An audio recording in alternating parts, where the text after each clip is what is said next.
Thanks everyone for coming back to our next edition of Econ Talks. Gareth, the Reserve Bank's been in the news a lot over the last week. We've obviously had the monetary policy statement giving us some new directions for where monetary policy is heading, with the bank flipping the switch, if you will, and bringing on board the funding for lending program implementation in December, but they confirmed it at the monetary policy statement. And what that looks like is around about $28 billion worth of funding that will be provided directly to banks at a low price, so that they're able to lend out into the market at a low rate as well. And what that's also going to do is mean that they're not having to compete as much for other sorts of incoming funding. So those lower borrowing costs for the banks will translate through into other areas. So it looks like we are starting to see more monetary stimulus put in. I mean, what is this funding for lending going to do to the markets, Gareth?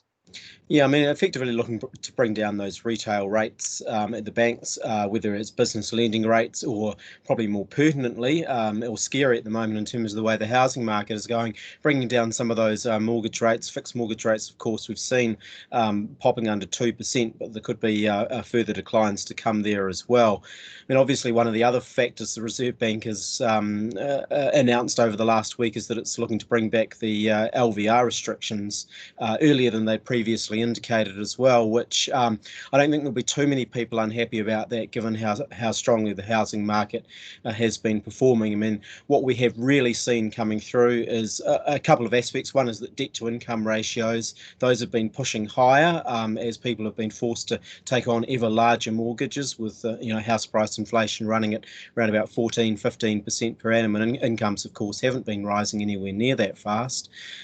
We've also seen a lot more action in the investor space over the last few months. It's more first-time buyers in the market as well, but in terms of that real risky lending that the Reserve Bank is concerned about, a lot of low deposit lending being done by investors, and that has been the big shift that we've seen and what has been driving a lot of the strength in that housing market. Absolutely. And it was interesting to note that the Reserve Bank didn't put any conditions on the funding for lending program. They made it very clear that they didn't feel that was their role. In fact, they're very explicit that they didn't think that was their role. And I thought that was quite a telling statement. They did not want to direct where funding is going. They feel that that's something both for the banks themselves, but also for government regulation to do more of. So, I mean, worthwhile noting that there were some commentators that were expecting a bit more direction. We didn't, because we thought that the last time the Reserve Bank tried it, everyone turned up their nose at it because it was just too hard. And I think that was the right move. But we also saw, and you've already highlighted, a very defensive Reserve Bank on the housing front. And I think that is because, like you've said, although these interest rate changes are across the broad spectrum, the focus is quite clearly on housing. We had the REINZ house price index out last week, up 13-14% per annum in terms of the HPI. Really, really strong numbers. And it was interesting as well that we've got to remember last week with that monetary policy statement, that was the Reserve Bank's monetary policy angle. One of the other hands, if you will, that the Reserve Bank has and works on is the financial stability and some of the macro prudential elements. That's where your LVRs come in. They're actually not a monetary policy tool. It was very telling then that the morning of the MPS, we had the bank come out at 8:30 announcing that they were going to consult on the LVRs, and it looked like they were quite clearly ready for some conversations around housing. The struggle, I guess, from the bank's point of view is that on one hand, it has no mandate for house prices. It doesn't explicitly look at them. But on the other hand, it's undeniable that the low interest rate environment that they've sought to attain has pushed house prices higher. And on another third hand, if you will, the bank has also made statements that, look, higher wealth translates through into higher spending. And so in a sense, higher asset prices like house prices actually get people out and spending. So I think the bank's in quite a conundrum there. I mean, what is the impact going to be like with those LVRs moving forward? Because one area that the bank made abundantly clear is that there's not so much of an issue in their mind, at least, around higher house prices generally.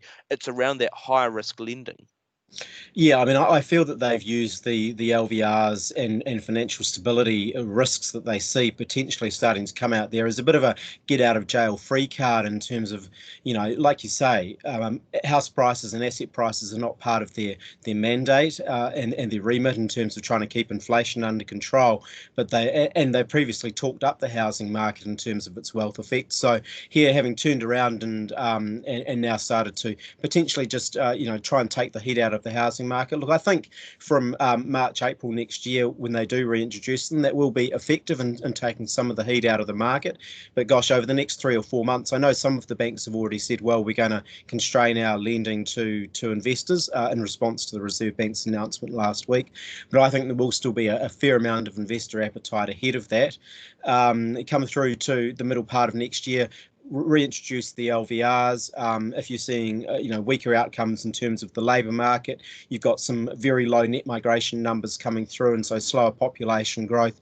We could start to see the housing market head in a bit of a different direction from the middle of next year, but that is dependent on some of those broader macroeconomic numbers slowing as well. Yeah, and it raises questions, I guess, into the future over if the bank should also be consulting over the likes of debt to income limits and similar. And then at the same time, you've got this crazy sort of side conversation coming out from the opposition and from government quarters around, should the bank remain independent? Should there be sort of a reining in and all of that? I don't think we'll cover that here, but it reiterates just how hot this conversation is and how much concern there is about the bank and how interest rates are set and what that wider sort of economic challenge is. The thing I do want to focus on, though, just towards the end here, is the likelihood, I guess, of a negative official cash rate.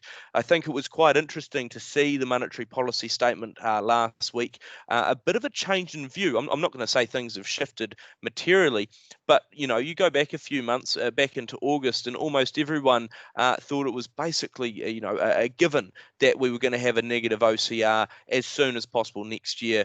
The bank was making it clear they thought we needed more stimulus, and that was the path and the direction, I guess, from the bank. What was a bit clearer now, I guess, was that the bank's saying, look, it's still very much on the table. We haven't ruled it out.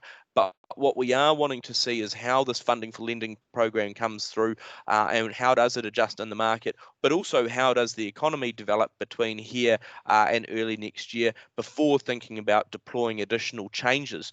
And I think what was really fascinating is the bank making it clear that they've seen term deposit rates come down, but they haven't seen interest rates shift quite as much in recent months. And so I guess there's a bit of pressure on retail banks to move quite quickly when they have these additional tools to actually bring those interest rates down. But I mean, from your point of view, what is the likelihood of a negative OCR into next year?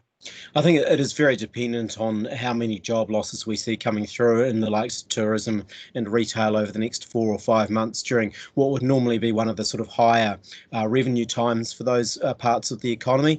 If you are not getting the job losses, then I think further OCR cuts are off the table. But I do note that the Reserve Bank is forecasting a sort of double dip recession coming through in the first half of next year. If that does come true, then I think that does lay the groundwork for further stimulus and further rate cuts to be required. Yeah, absolutely. So, I mean, we've got the funding for lending at the moment. We'll see how that plays out. That housing heat is going to remain, if not get a bit hotter over summer, in line with temperatures across the country. And then there's that open question about whether or not we might see a negative OCR into next year. Look, we'll keep tracking it. We'll keep observing what the Reserve Bank says and how the markets react to them. And I'll catch you and everyone else on the next edition of Econ Talks.